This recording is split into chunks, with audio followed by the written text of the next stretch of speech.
bonjour, de retour sur le plateau de Direct Marché. C'est l'heure de Chronocac, l'heure de l'ouverture de la Bourse de Paris et nous accueillons Benoît Rousseau, trader pour compte propre, fondateur du blog Handlil. Bonjour Benoît. Bonjour à vous. Alors Benoît, hier les technos et le luxe ont fait valser le CAC 40 sur les 5200 points. Quelle va être la tendance aujourd'hui ? Alors oui, hier on a été massacré partout, hein, sur toutes les places, sur toutes les places boursières. On a eu un vent d'inquiétude.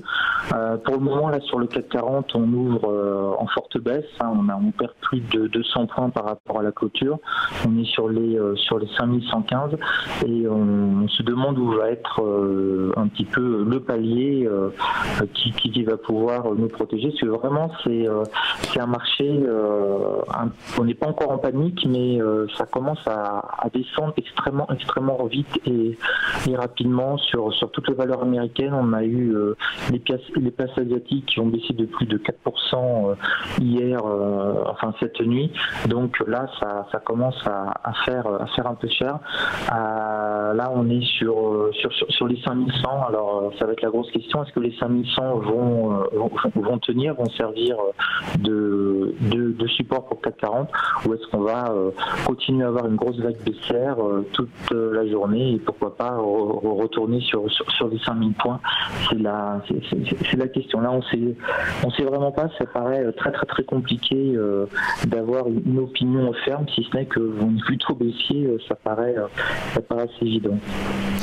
Et puis du côté effectivement de Wall Street, la tendance n'a pas été non plus folichonne, hein, on l'a vu, ça bouge de tous les côtés. Hein. Oui, ça bouge, ça a tiré dans tous les coins. Hein. Vraiment, surtout sur le Nasdaq, on a eu vraiment un sell-off. On s'est mis à descendre de manière extrêmement importante. On a glissé sur le Nasdaq de plus de 10% par rapport au plus haut.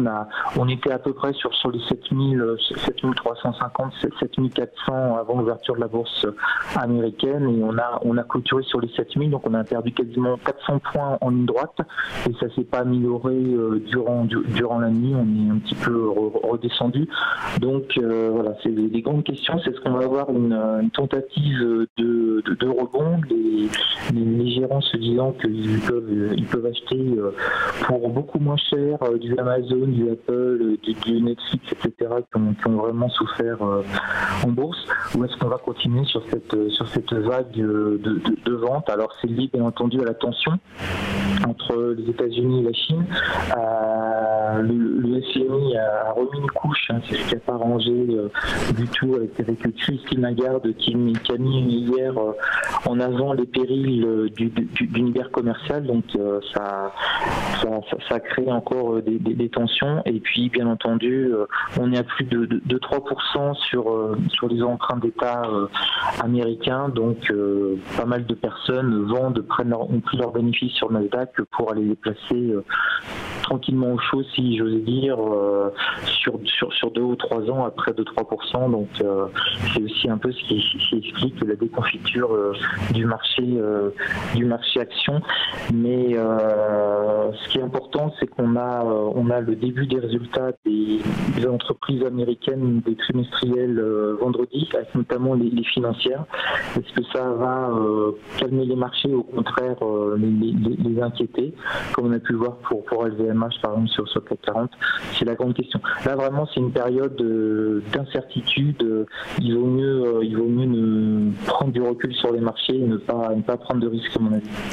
Merci beaucoup Benoît Rousseau, trader pour compte propre et fondateur du blog Handlil. Merci.